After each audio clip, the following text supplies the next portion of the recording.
fait d'être en collectif permet de pouvoir partager nos expériences, justement en termes d'innovation, de voir les essais que font chacun dans leurs exploitations et de pouvoir partager et d'adapter ces innovations à notre propre domaine. Alors, seul on ne le ferait jamais, c'est très clair. Pour deux raisons. D'abord parce que y a une sorte d'énergie dans le groupe. Et puis, chacun teste un truc. Donc, on profite des expériences des autres. Ça, c'est le premier élément qui est crucial. Et le deuxième élément, c'est que faire tout ça, c'est du temps. C'est aussi de la rigueur scientifique. Et ce n'est pas nous qui le donnons, ce temps. On a vraiment besoin d'être soutenu, d'être aidé. Si on ne l'est pas, on arrêtera les expérimentations ou on fera du bricolage. Et pour moi, la fonction de défi, elle est exactement là. C'est-à-dire, elle est de faire le lien entre des potentielles façons de travailler différentes et leur mise en œuvre réellement opérationnelle. Nous, on teste. On teste en grandeur réelle, malgré tout. Hein. On fait pas... on teste, on mesure nos tests, on met toujours des parcelles témoins, c'est-à-dire des parcelles non traitées. Et l'intérêt, c'est qu'on est soutenu là-dedans. Les mesures, ce n'est pas nous qui les faisons, ce sont des techniciens extérieurs à nous, donc ça a beaucoup plus de sens. L'essai-paillage est venu d'une constatation de voir que les supports de fraises en Sologne étaient détruits. Les producteurs brûlent ces supports. Donc il nous est venu l'idée de se dire qu'on pouvait peut-être les récupérer afin de les placer sous le rang de vigne avec trois objectifs.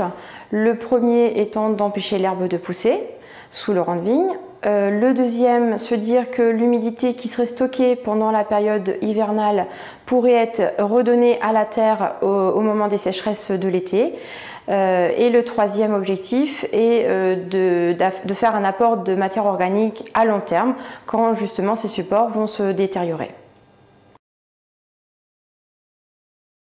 Qu'est-ce qu'on peut imaginer comme système pour lutter contre le gel qui puisse s'adapter à des parcelles morcelées?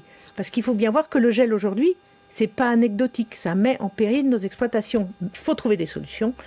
Et le voile d'hivernage peut peut-être en être une, encore faut-il la tester de façon propre. Donc on va tester une modalité 1 rang, une modalité 3 rangs, et on va mettre des capteurs là où il n'y a pas de voile. On va regarder l'impact sur les bourgeons, donc on va essayer de faire un travail posé. Et l'idée, elle est venue en regardant ce qui se faisait ailleurs, dans les pays du Nord. Elle est venue en regardant ce qui se faisait dans d'autres cultures. Donc ça, le fait d'aller chercher les idées ailleurs, c'est pas nouveau, mais c'est crucial et c'est évidemment ce qui nous permettra de progresser vers l'agriculture de demain, ça c'est sûr.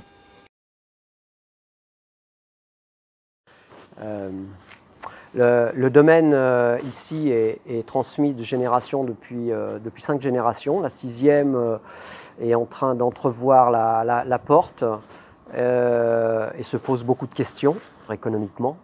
Et si on essaie d'aller vers le mieux au niveau agricole pour nos produits, pour notre terre, pour l'environnement, pour la santé de tout le monde, ça reste économiquement très compliqué sur le terrain. Donc, grosses inquiétudes par rapport à la transmission en règle générale. Grâce au mouvement initié par les bio, il y a eu une véritable prise de conscience de l'évolution nécessaire pour la planète. Maintenant, ce qu'il faut, c'est arriver à avoir un mouvement qui entraîne tout le monde. Il faut absolument que ça évolue globalement. Et pour moi, voilà, c'est ça le rôle de défi, c'est de trouver des solutions alternatives, c'est voir comment on peut diminuer les intrants, tout en gardant des exploitations qui soient viables. Et c'est pour moi ce rôle-là qui est fondamental dans l'implication dans Défi.